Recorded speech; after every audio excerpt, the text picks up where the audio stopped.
All right. Can everybody hear me?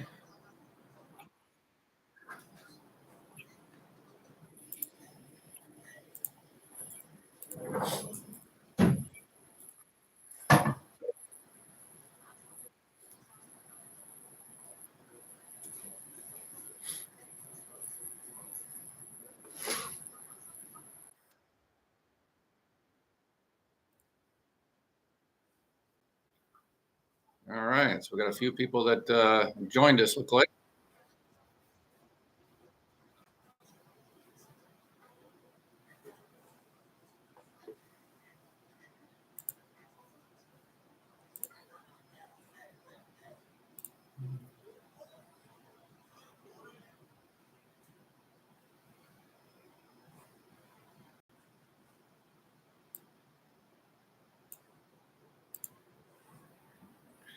So we got Kimberly and Patty.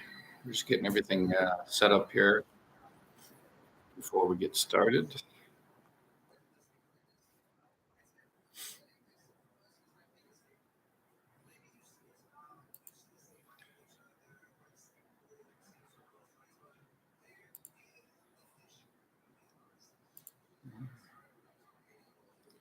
Hello, hello. How's everyone?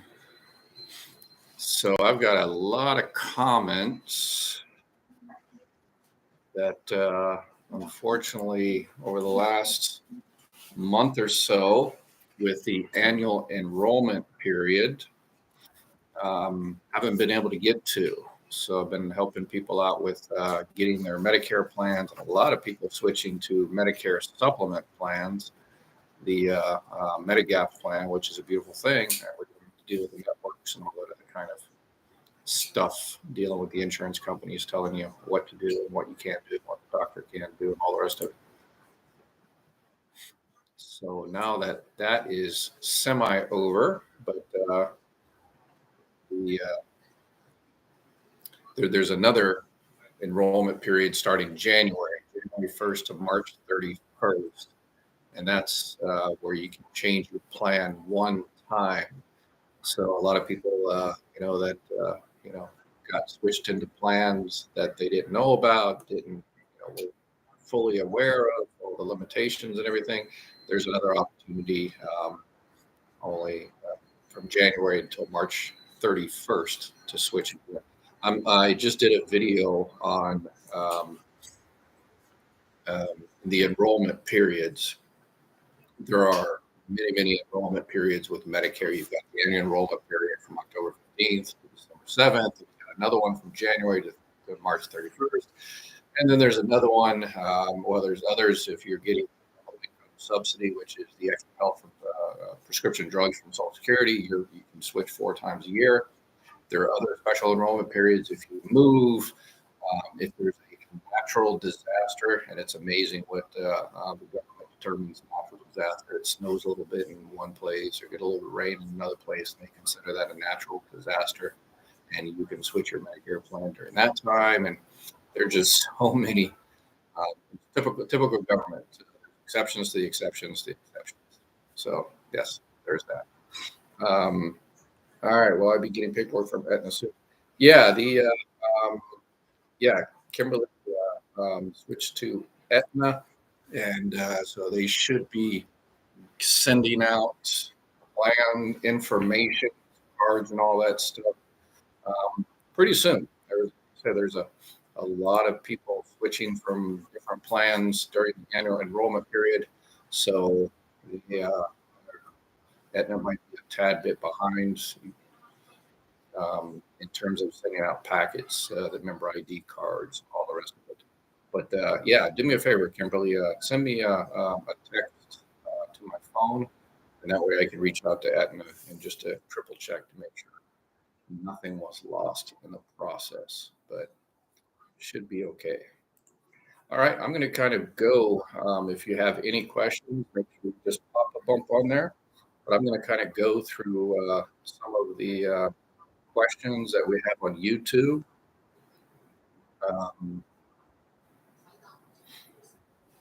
Let's see here. On one of my disability videos, So people that are approved for disability, I put a video up there. It says what happens next after you get approved for disability. So I put all that information in there. And someone says, can I make, for example, $1,400 a month indefinitely, or is it only for 45 months plus 36?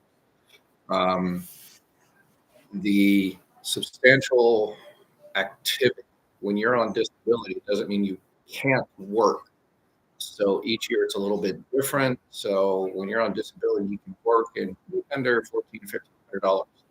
I always tell people that, say, for instance, if the max you can work and still receive disability, let's say it's $1,400, $1,450.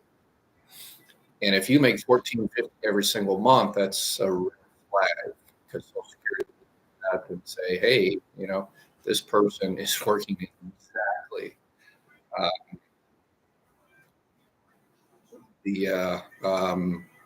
this person is working exactly the limit. So they know what the limit is, and somehow they're controlling their work, so they make the most amount of money, and probably they can work more. So yeah, so that's kind of a red flag. So I would say, kind of work underneath that, $100, $200. I know it hurts, but if you don't want to get cut off, the 9 and 36 that he mentioned is there is a trial work period when you're receiving disability benefits, and that trial work period, you can pretty much earn $1 million a month and collect disability benefits. It's basically, as the name implies, a trial work period where you're allowed to try to see if you can work. So you can work as much as you want, but after that 9 months, if you're able to work and make $100 a month, then obviously don't need disability anymore, so they'll cut off your disability. But during that trial work period where you try to see if you can work, then if you can't work, then no harm, no foul. You just go back on disability, and not an issue.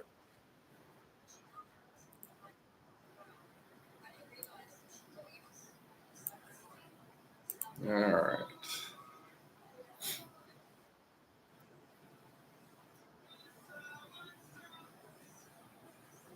All right. So Kimberly says she got some stuff, but I also got reports. Oh yeah, that's probably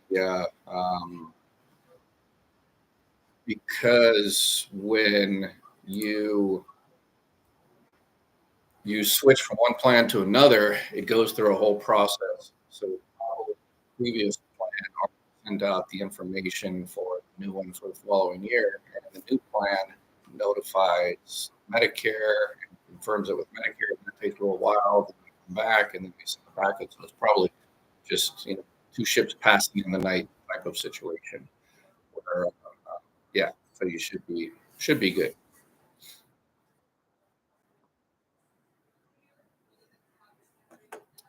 All right, let's see what else we have here. So another question. Hello from Columbus, Ohio. Okay, at full retirement age for Social Security retirement, can one work for wages without any income on it, penalty of receiving Social Security? At full retirement age, yeah, you can make, once you hit your full retirement age, then you can make as much as you want, go back to $1 million a month. And it won't, they won't withhold anything. Obviously, before your full retirement age, 62, 63, 64, you're limited. Next year is 22,000 and some change. Anything over that, they withhold $1 for every $2 you go over. The year you hit your full retirement age, that changes to close about $2,000. You go over that, they hold $1 for every $3 you go over. And then once a month you hit your full retirement age, then you can work and make as much as you want. And I just did a video yesterday. Just put up one up. But it talks about a lot of people miss the fact that, and Social Security employees, unfortunately, are telling people information. People call me and said, yeah, they go into Social Security and they ask, okay, I am 66 years old now, and I'm going to continue working. Will that increase the benefits? And some Social Security employees, if they're hired, we've got a lot of new employees, So giving out incorrect information. Yes, it will increase your benefit amount if it's one of the high 35 years. So again, Social Security is they calculate your benefit amount by your high 35 years of earnings, not your last 1 or 5 or 10 or anything like that. It's your high 35 years of earnings. And so if you're 66 years old and you work last year, and one of those years, that year is higher than any of the other 35 years, that's will increase your benefit amount, and that they'll do that automatically. You don't have to notify Social Security anything. If you go, hey, I worked last year, and anything like that. It takes a little bit of time because your employer has to notify the IRS has to notify Social Security, and they have to do the calculation, and they'll do the calculation going back to basically the January check. So you'll get any retroactive benefits back in January. So you don't have to do anything. It's pretty much automatic. And one of the things to watch out for is that people think that, okay, I made $20,000 last year, and that's definitely higher than the $10,000 I made, scooping ice cream when I was 16 years old. Actually, at $10,000 scooping ice cream when you're 16 years old is probably worth $30,000, $40,000, $50,000 today with the wage index inflation. So that might actually be one of your high 35 years. So your full jobs might actually be included in your retirement calculation.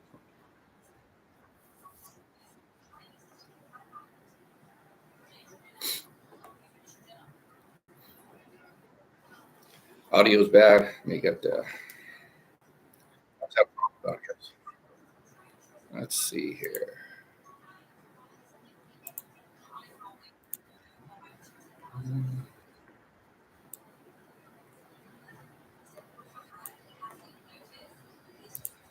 Okay, hear me a little bit better now, perhaps?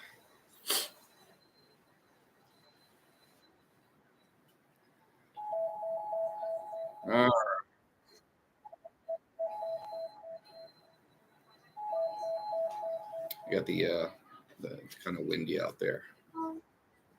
So not one of these big fancy studios like we see these other places. All right. So somebody got work histories completely missed some jobs.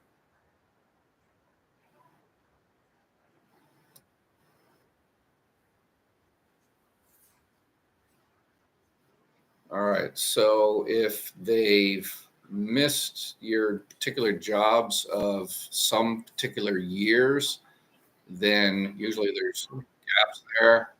And so what I would recommend is if you don't have the tax records from that time, then what I would do is go to the IRS.gov website, and you can print off your history from there.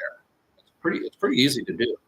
So just go ahead and print off your history from the IRS website, and you can take it down to Social Security and prove that you actually worked this particular year. Social Security has this really, really strange system that in terms of correcting work histories going back, sometimes they'll accept them, sometimes they don't. Even Social Security employees don't know the entire regulation on when can they change and correct your work history. So as I always say with everything, try it. All they can do is say no. So if you've got earnings that you can prove that you worked in 1982, and Social Security has if you had zero earnings in 1982, then definitely go down there and check it out. But even if what I would do first is reach out to Social Security, the local office or the 800 number, whatever it may be, and say, hey, I worked in 1982, 1982, I worked for basically the same company I worked in 1981 and 1983, the year before, the year after. And Social Security has what's called a suspense file.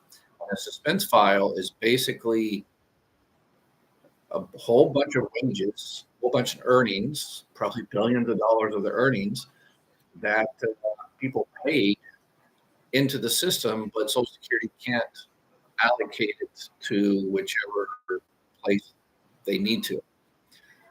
Usually because of Social Security number being wrong. So, somebody typed in your accountant or the IRS or Social Security somewhere along the line. Somebody put to your Social Security number as 1-2 instead of 2-1. So those earnings that you had in 1982 are sitting out there in limbo in this suspense file. And so you just need to go over there and say, hey, those are my earnings. And, they'll look at the fact that you worked for the same company the year before and the year after. Actually, the name will probably still be up with your name. It's just the Social Security number is wrong. So you have to manually put those earnings into your. It's super easy once they find it. I've done that thousands and thousands, tens of thousands of times. Um, People said, hey, these are my earnings. Like, oh yeah, these are definitely your earnings. And so I put them on the record, recalculate.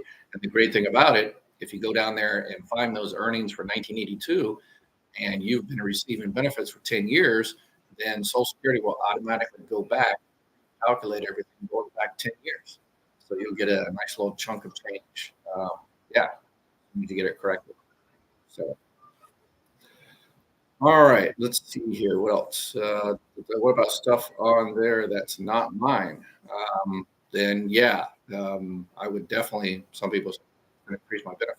So I'll just go and keep on it. But if you saw, there's a 60 Minutes story with Anderson Cooper that came out a few weeks ago.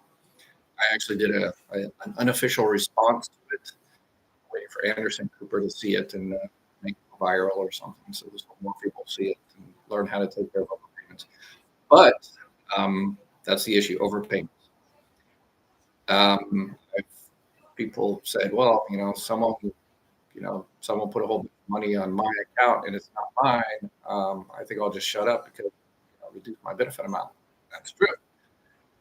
But if that eventually happens anyway, if that person comes into Social Security next year, 2 years from now, and files for Social Security benefits, then their earnings are missing, and then the Social Security employee looks at it and says, "Oh, we actually gave it to John Smith in Albuquerque, New Mexico.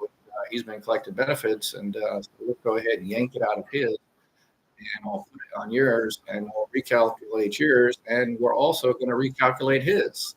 So he's going to have a nice little overpayment of however many years of benefits.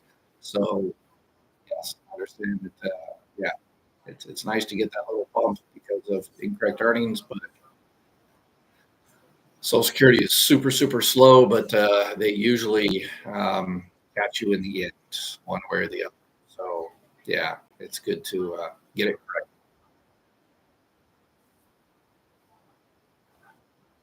Uh, how can they hold you accountable for their mistakes? They do. Yeah, they do. Because again, when you apply for benefits, what you're supposed to do in old days, when I was taking claims, um,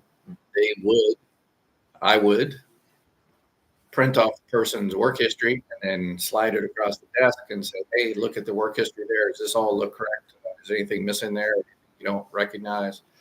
And then that's how, when you file for retirement or survivor benefits or disability or all the rest of it, that's how it's supposed to be done.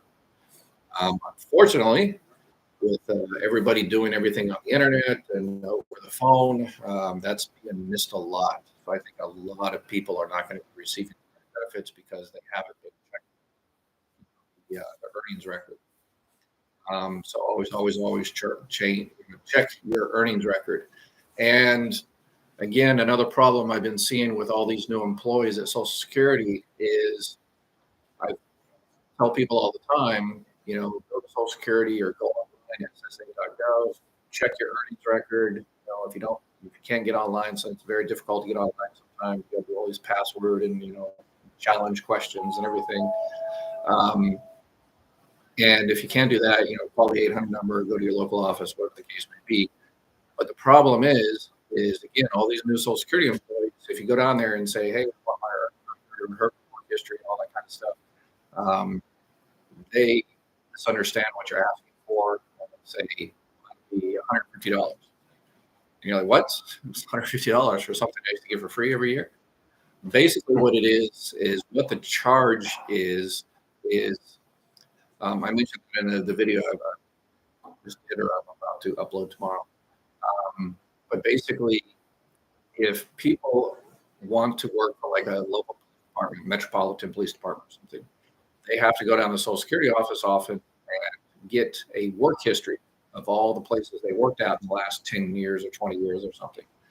And Social Security is deemed that that's not, Social Security's job to do print off, spend time or print off something like that for something personal. It's not related to a retirement claim. It's not related to a disability claim. It's just something you need personally for, your job interview.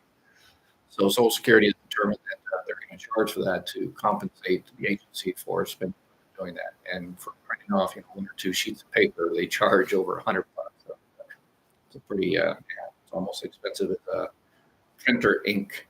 So what is happening? There's a lot of people that call Social Security and say, "I want my work history," and they said, "Well, you're going to pay for that." So just reiterate that I don't want it for a job or anything. I need it because when I filed for retirement or disability, I wasn't given it. Now I understand it's important for me to check, and I can't get online for whatever reason. So I want the statement that Social Security used to send to me on a yearly basis, so I can check that to make sure it's correct. So that's basically what you're requesting. And as long as you kind of explain it in that way, then it shouldn't be an issue.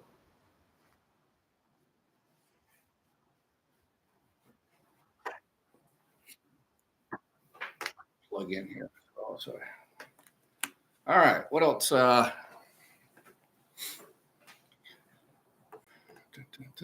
How do they determine if you can get disability and how much? So you try that $54. Oh, they charge you $54? Yeah, the work history. Yeah, again, yeah. So they're misunderstanding what you're requesting. So just reiterate. All right. Angela asked, how do they determine if you can get disability and how much? So basically, you file for disability benefits. You can do that online. Very first video I did, and when I started this earlier this year, this whole tube was on how to file for disability. So you don't need a lawyer the first couple of times. If you're file the first time, it's pretty easy. Go online or schedule an appointment, phone appointment, whatever, and then watch the video, and it tells you how to file for benefits, disability. So watch that one. And basically, what happens is you file. The Social Security Administration gets it, and they check to see if you're technically entitled. That is, whether you actually paid into Social Security 5 of the last 10 years, and all this other kind of stuff. Technical entitlement part of it.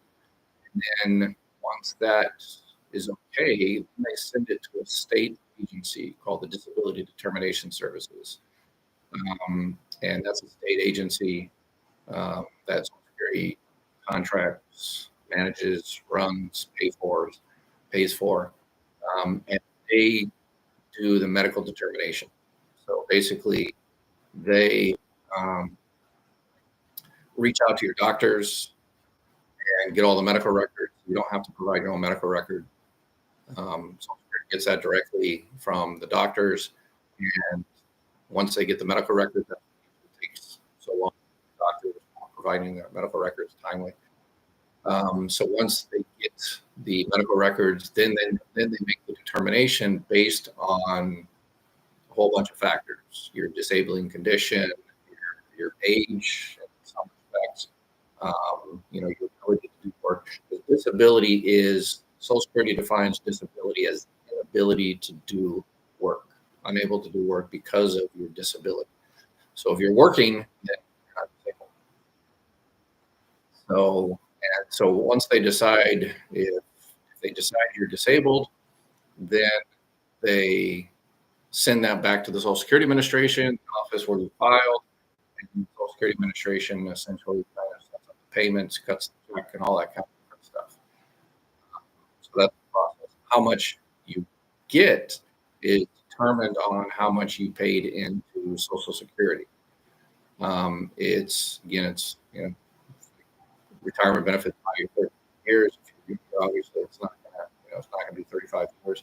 There's all kinds of if you're like really really young, different factors, disability freeze, and kinds of different interesting calculations. But it's basically kind of what you would receive if you were waited until your full retirement age. And if it's under 900-ish, and you could be eligible for what's called SSI, Supplemental Security Income, welfare-based system that Social Security is in charge of. And so it's under $900. Basically, when you take a disability claim, they take two claims. They take one for SSDI and then one for SSI. SSDI is Social Security Disability Insurance, which you actually paid into the system. SSI is Supplemental Security Income, which is the welfare-based program. So people can receive both. It's like if your disability insurance is only $500, then they'll give you the $500. If you qualify for the SSI portion, then they'll give you an extra $400 for a total of about $900. It changes about $900 or so. So people can receive both, and the SSI is obviously based on what other type of needs-based program. If you got $100,000 in the bank, then you qualify. If you got other income coming into the house, pensions or whatever the case may be, then you wouldn't qualify for the SSI portion. You would just get the SSDI portion. So,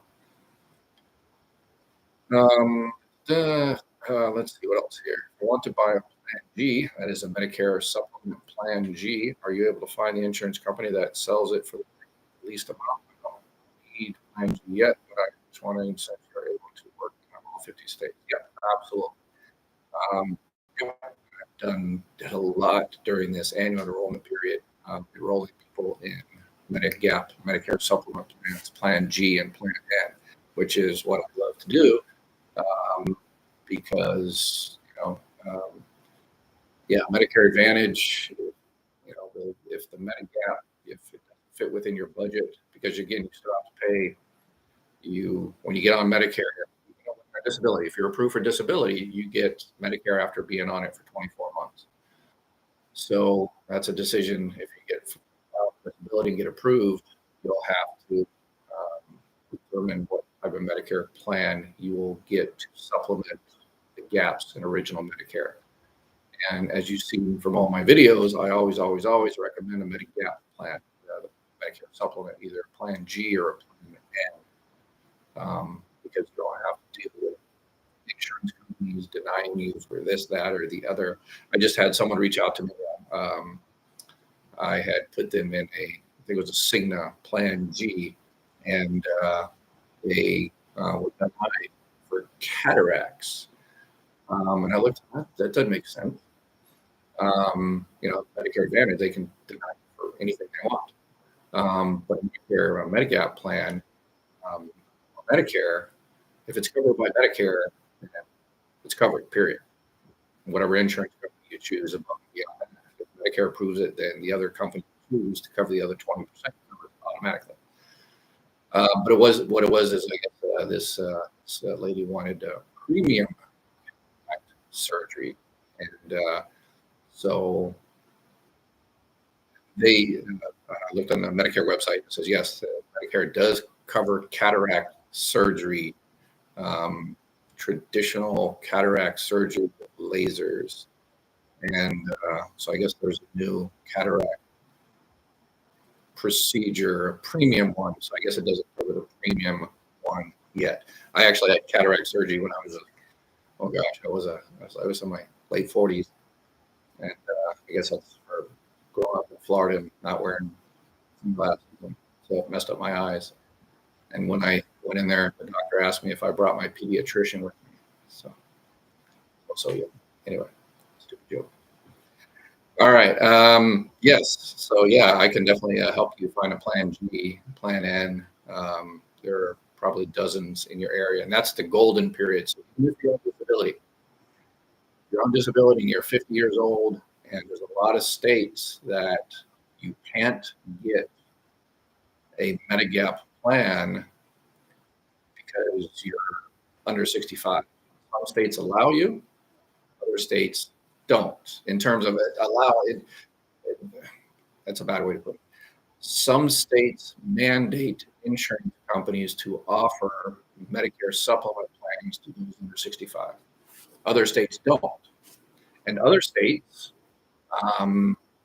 do mandate, but they don't mandate.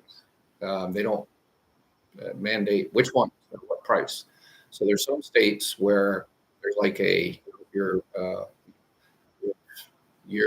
65 years old and you're looking for Plan G, it might be $150. But if you're 45 years old, the company knows you're on disability, and it could be like $500 or $600.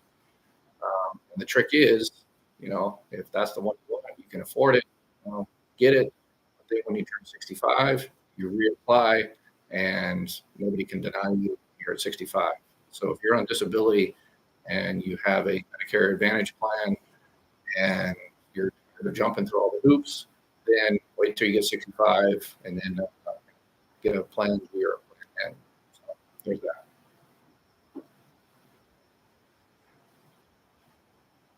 Super long story short. All right, let's see here. All right, I just did a video on Social Security death payments, the infamous $255 lump sum death payment. And someone asked, Mom passed away. I called about that. Easily help with her funeral. I was told she didn't qualify.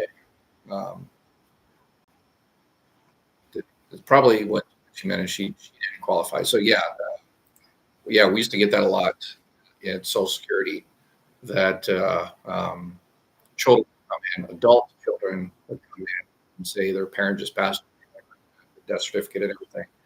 And they said, yeah, here to apply for the $255.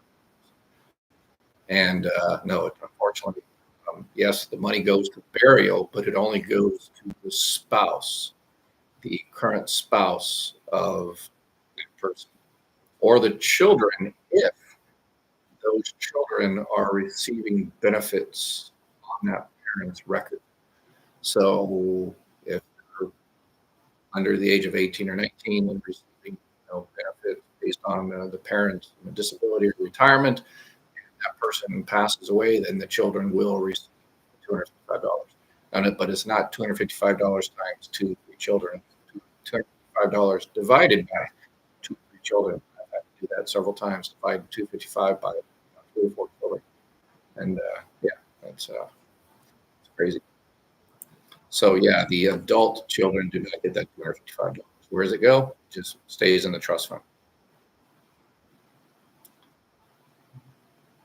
Another question: can a retired teacher who didn't pay security survivor benefits from a deceased spouse? Yes, absolutely.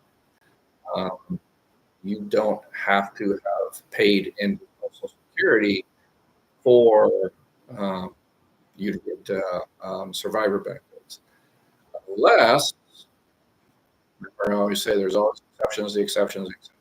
One of the things that kind of FYI out there for all my viewers that watch me, I'm working on a big project over the next couple of months, because as you know that Social Security, SSA.gov website, it's a great website, got all the information you read, but it's just so hard to navigate. It's those websites are built for 360 million people was the population. So all 360 million people, so it has to satisfy everybody. And Social Security policy has over 20,000 pages, so it's just a nightmare. So what do you do when you try to find information? Well, you go to YouTube, Google, and all that. The problem with Google is, Chat GPT, artificial intelligence type stuff. It answers question you ask. So if you ask Google about how do I file for retirement, it'll tell you how to file for retirement. Great, awesome. But the problem is that might not be the question you need to ask. And that's the problem. So people are missing a lot of benefits. Just for example, in the retirement. Okay, how to file for retirement. Okay, you go to SSI.gov and you schedule an appointment and you file for retirement and you start to benefits this. Well, that particular person should have not filed for retirement. That person should have filed for survivor benefits. Person, should have filed for disability and retirement. So that's the problem with Google. That example goes across all program lines. You need to know that there's other programs out there. So another place you can go is YouTube. And the problem there, and TikTok and all these experts, Social Security experts and government experts out there trying to be experts after a couple of days of online seminars, some educational institution that gives them a certificate. And there's so much information out there. So what I'm doing right now is I'm working on a project. It's going to take probably another 6 to 8 weeks. And then once it's done, then there's going to finally be a really, I think, a very, very good resource to help people throughout the country get the information they need and the information they didn't know they needed. And which also happens to include tips, tricks, and secrets from someone that worked inside the decades. So for all the people, I fortunately haven't responded to their YouTube comments or haven't called you back.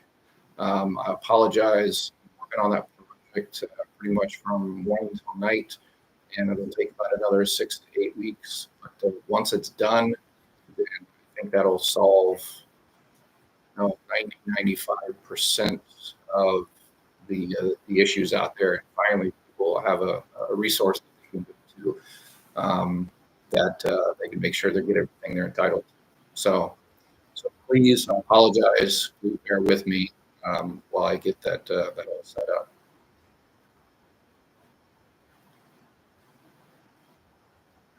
Yes, I got my son telling everybody to hit that like button. Yeah, so my awesome son is helping me out with all the technical things, but I still messing it. Why is my survivor benefit at FRA, at full retirement, 100% of the benefit received by my deceased ex? I think it was DRCs, but I said I can't when he filed. Why is my survivor benefit FRA more than 100% of benefit received by my deceased?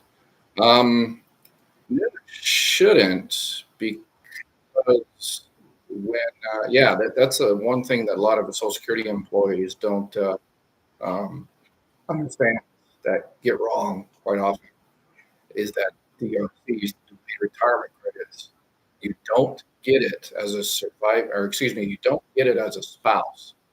So if you are 66 years old and your spouse is 71 and they waited till they're 70 and they got those DRCs, you don't get those while that person is still alive. But if that person passes, then you get those DRCs, those delayed retirement credits. But it shouldn't be more. I'm trying to figure out how it could be more than 100% of the benefit for all, more than the benefit received. Okay. I think I see. Yeah, it is definitely, if that person had delayed retirement credits and that person passed, it will be more than your PIA, his PIA, which is primary insurance amount, which is the amount that that person was eligible for at full retirement age. So if that person was eligible for $2,000 at their full retirement age, 65, 67, or whatever, um, and if that person passed and you are full retirement age, then you will receive $2,000. But if that person waited until 70 to collect, then 8% increase every year, and 36, you know, so it would be more than the PIA, more than the amount that that person would receive at full retirement age, because you get retirement credits. There's that. Okay. And as I always say, with all this, please, please, please, please, please, please, plan for retirement. If you're already getting retirement, everything, and you have family members, um, kids, grandkids, nephews. I can't tell you how many, tens of thousands of times that people, come into the office, they just didn't care. And, as Social Security employees, we couldn't give them our 2 cents. Some employees do, but they're not supposed to not give, we don't care what you think, give us my retirement money. But the Social Security employees see that every day for decades of people as a result of bad planning, or people sometimes it's not planning. Basically, it's a hard life. You just didn't have enough money for to put away for retirement. But seeing all those hundreds of thousands of stories and seeing exactly the results, I'm coming up with a series of videos as well that I hope everyone shares, younger people in their life, so they will watch at it and hopefully put something on it. And I've come up with, based on my experience, I'll throw out some options out there that they should consider thinking about in terms of preparing for retirement. If they pass away, what's going to happen to their loved ones, or if they become disabled. So, yeah. So, again, I'm going to be doing 100 200 videos over the next couple of months for this project I'm working on. And then, yeah, so hopefully it'll come out in February or so. And hopefully it'll help. It goes well. All right, let's see here. For my uncle getting his Medicare card in a few months, when he applies for Plan G, or does he have um, to does he have to serve income? Okay, so your uncle is getting his Medicare card in a few months. So yeah, so if he's going to start his Part A and Part B, um, then yeah, decide how he's going to cover those gaps. Part A and Part B is pretty awesome, but there's a lot of gaps. In the biggest one is the Part B. Part B covers 80% of doctor services, surgery. So you're on the hook for the 20%. So that's why a lot of people get, or almost everybody, unless you're independently wealthy and got a few $1,000,000 in the bank, that's why everybody gets a Medicare supplement plan, a Medigap plan, or Medicare Advantage plan to cover those gaps. So yeah, once he gets the Part A and Part B, the next few months he can actually sign up for plan or Plan N. So if you've got someone that does Medicare insurance in the family, or a friend that he trusts or anything like that, just reach out to that person, or you can reach out to us, and we can definitely get you signed up. What it the G or the N is basically,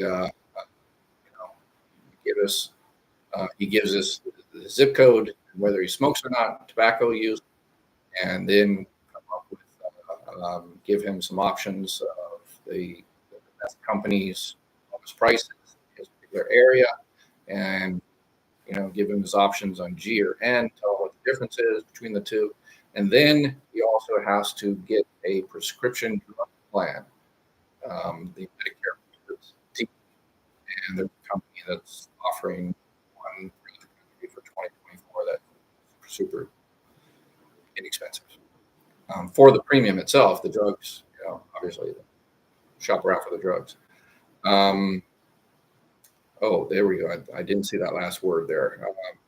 When he applies for plans G or N, does he have to send income? That's actually send income.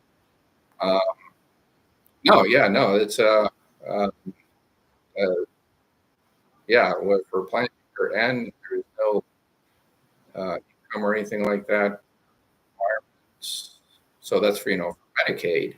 In order to get state Medicaid, which is again another welfare-based program, that's a income-related G or N. If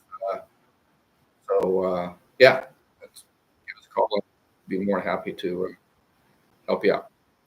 Does Plan G reassess your health every year and up the price? Nope, nope. There are basically three different types of pricing strategies for Medigap. It's attained age, so they can accompany every year. Once you hit your birthday, they can increase it based on you getting old. Nothing to do with your health. There is community pricing, where basically it's not about you, it's about the community as a whole, where you live, the zip code, the state, or whatever the case may be. And the insurance company looks at the entire, risk pool and then determines how much to increase it. And all of these companies are, because they're insurance companies, they're highly regulated by the states. So the states have a lot of say in terms of price increases and coverage and all that kind of stuff. And then there's another pricing strategy that is called issue age. That it's just as the name implies, the price you get is the price you get when it's issued to you at 65 or whenever, and that's your price for forever. Obviously, all of those community, issue age, attained age. There's also company can do COLA, kind of like a COLA type increases based on medical inflation or regular inflation or whatever the case may be. But so that's why I always recommend the big companies. You get the economies of scale and all the rest of it. So, but it has nothing to do with health. The health related issue on the Medigap plans is when you are outside of your original enrollment period, 65 years old, or you're new to Medicare, 60 to 67 because you worked, had other health insurance, and you're new to Part B, then those are guaranteed issue, and it doesn't matter, what your situation is, the company has to allow you to buy it. But if you have Medicare Advantage for a few years and then you want to switch to Medicare Supplement, then that's when the health underwriting goes through. Unfortunately, during the enrollment period, I had 3 or 4 people that applied for Medicare Supplement plan and had to go through health underwriting, and 2 or 3 of those were denied, unfortunately, because of health. One was denied, and we applied for another company, and the other company approved. So it was a good thing. So for all people, we try to get you Medicare Supplement. One place denies you, try again. Like I said, all I can do is say no, and then if you just can't get it, then you go back to your Medicare Advantage plan and make sure it's the right one for you. All right. So I spoke to the local office and was advised I have been approved for disability. Yay! All right. October 27th. I still have not received my approval. Should I wait before calling back? October 27th. It really depends on where it was approved. If the DDS, the Disability Decision Service, and the state agency approved you, then it still has to go through the process. Okay, they approved you, they medically approved you, and then it has to go to the Social Security office so they can, do the technical part, set up payments and all that kind of stuff. Sometimes, unfortunately, there's a quality review process. So after the state agency approves you, sometimes quality review, they do another review to make sure everything is, cool and copacetic. That could take weeks, unfortunately. Was this Diana, was this approved at the initial, or was it a ALJ, administrative law judge, that approved it?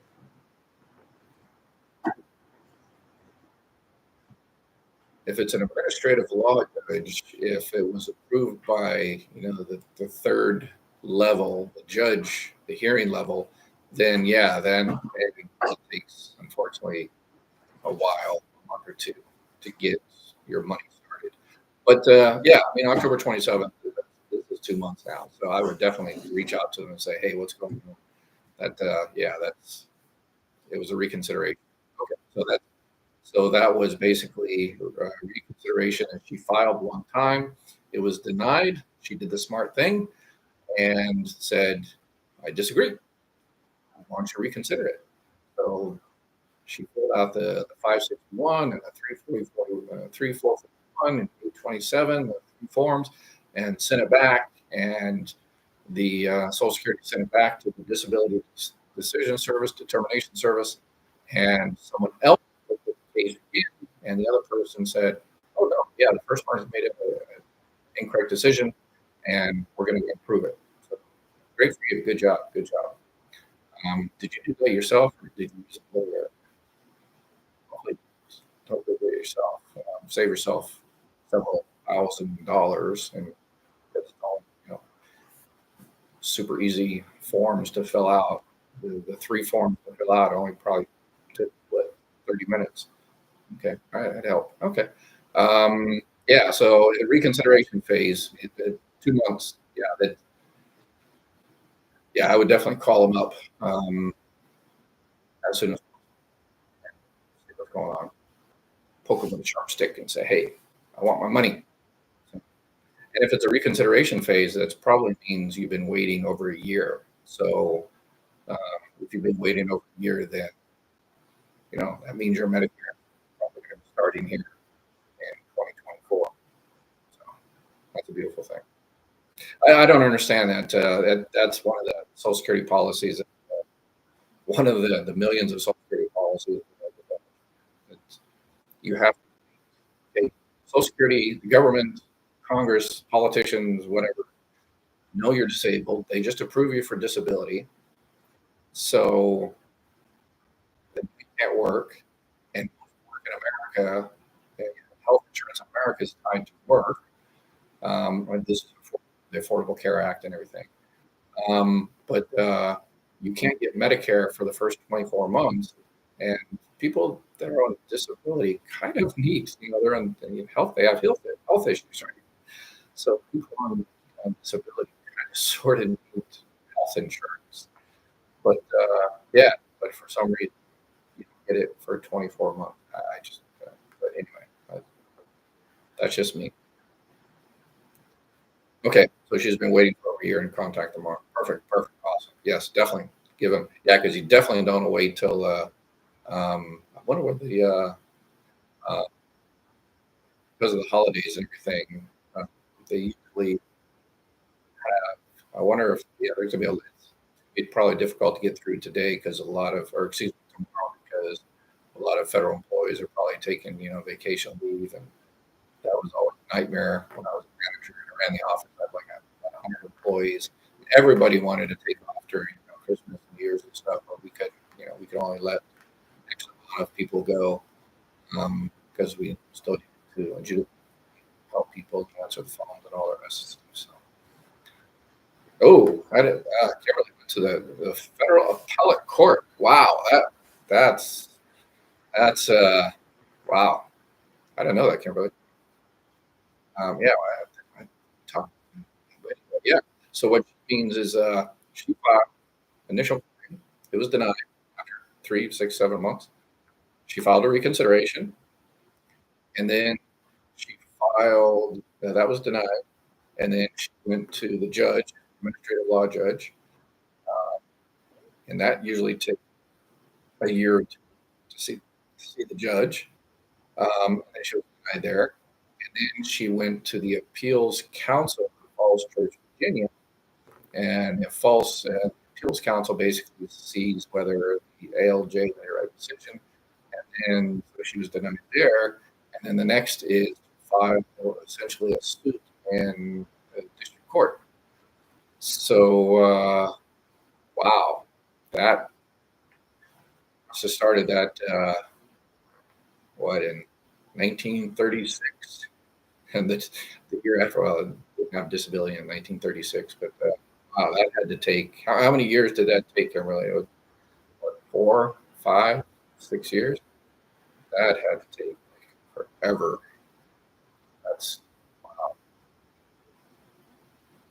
All right, let's see here. Let's see. Sorry, if he makes more, 10 to get approved, 10 years to get approved. Oh my God. Hopefully they went back and determined your disability going back many years prior to that. Chunk of change if it's come around. But, wow. All right. Let's see here. Sorry, if he makes more money, does he have to pay more? Um, I'm sorry. See if that's a part of another. For my uncle getting his care card, if he, is that the same thread? If he makes more money, does he have to pay more? Oh, for the Medicare. No, for Medicare Part B as a boy, yes. It's called um, and IRMA is based on high wage earners, so it's income related monthly adjustment amount. IRMA. It's basically Congress years ago decided that in order to shore up the Medicare trust fund and everything, that they would that people that made more money have to pay more per part fee. The Medicare part, most people pay the regular $160 this year, $174 next year. But if you're making a few $100,000 a year, Congress decide, well, you're paying for that. But based on your income from 2 years ago, because of the timing of when Social Security gets notified by the IRS and when all that, so it takes a while. So if your uncle made $500,000 a year 2 years ago, and they will pay, and they sign up for Part B starting January, they will pay a lot more for the Part B. But, and I did a video on this, I'm going to do some videos on this. If that $500,000 2 years ago was based on work, and he has since stopped working, then what he has to do is fill out SSA 44, basically that shows Social Security that he has a life-changing event. Basically says, yes, I made $500,000 2 years ago, but I have since stopped working and I'm no longer making $500,000 a year. So, and then Social Security will go in there and change Part B premium back to the regular premium that everybody pays. So there's that. Wow, that's yeah, no back pay. Wow, that's that's just crazy.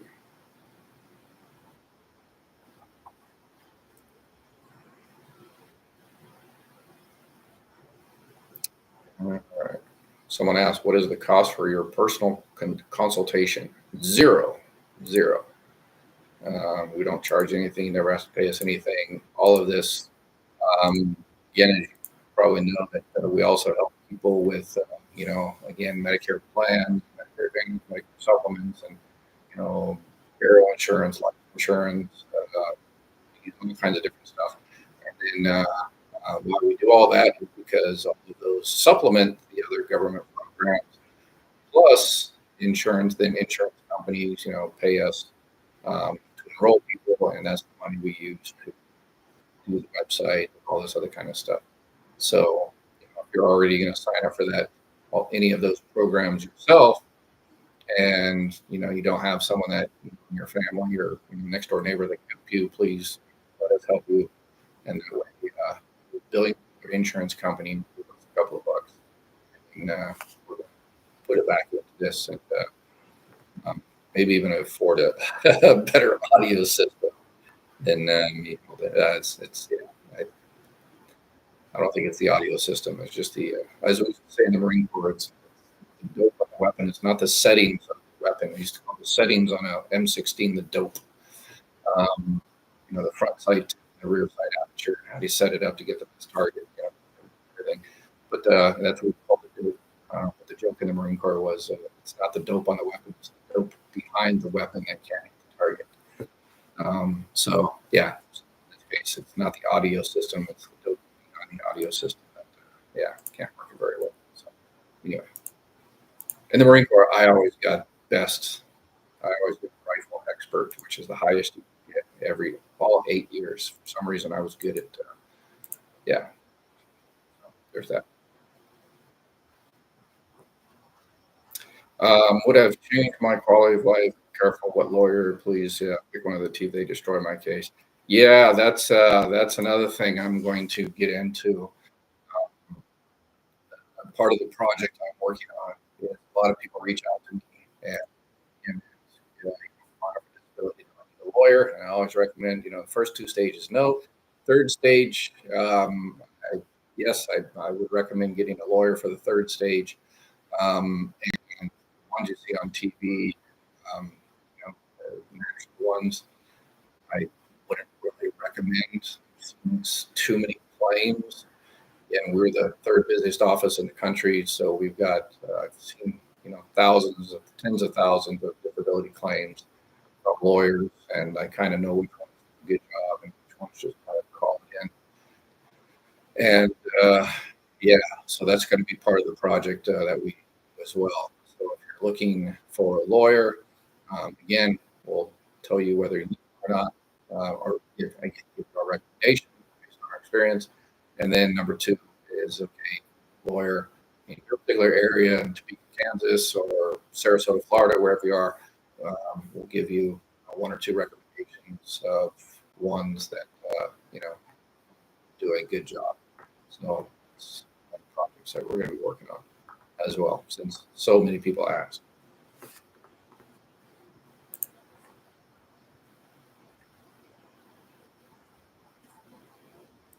All right.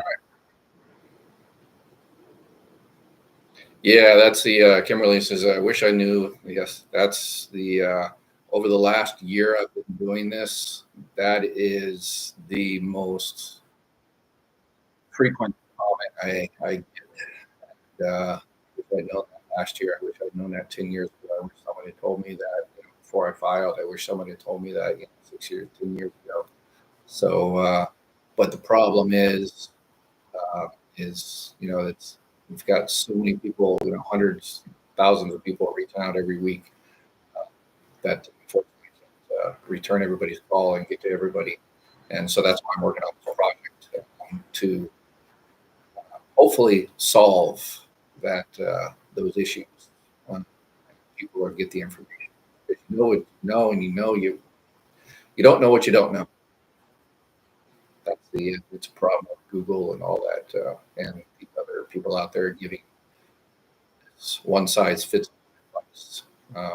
You have to have personalized help, and so that's a project I'm working on. So please be patient.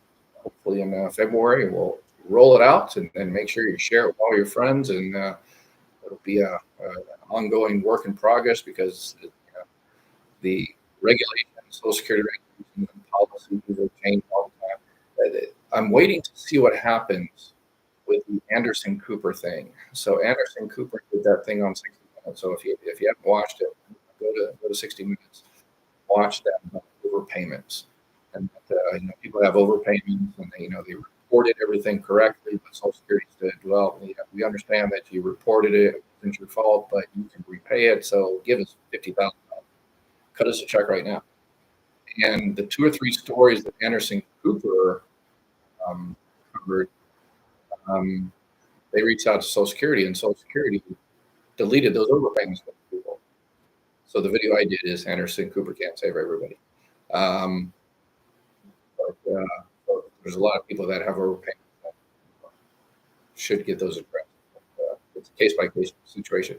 But anyway, the Social Security Administration, I guess one of their official responses was they are going to review their policy on that, because 2 things happen when that's overpayment weight. Number 1, it's not your fault. Number 2, you can't repay it. So even if it's not your fault, 100% your fault, but if you have, if you're getting, $5,000 a month from wherever, then Social Security says, well, yeah, it wasn't your fault, it's our fault, but you can repay it because you're getting extra, so repay it. But I guess Social Security is reviewing its policies now, and so we'll see what happens. So the project I'm working on will be an ongoing project. I'll be working, updating on a regular basis for the next on my hair. Sharpshooter, no, that's a lower one. It's expert, rifle expert, actually. All right. All right. Yeah. So that's that. It is. So thank you for everybody joining. Got more videos. Sorry, I didn't put that many videos over the last couple of months, but I'm back to making videos, and I'm going to make a lot more videos because there's so much more.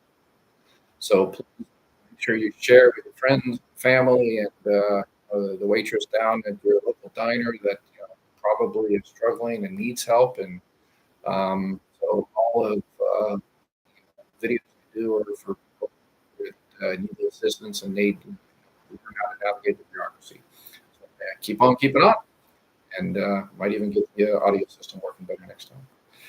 All right. Y'all have a beautiful day, and have a great, awesome Christmas, holidays, New Year's, and all the rest of it. And drive safe and have a beautiful day.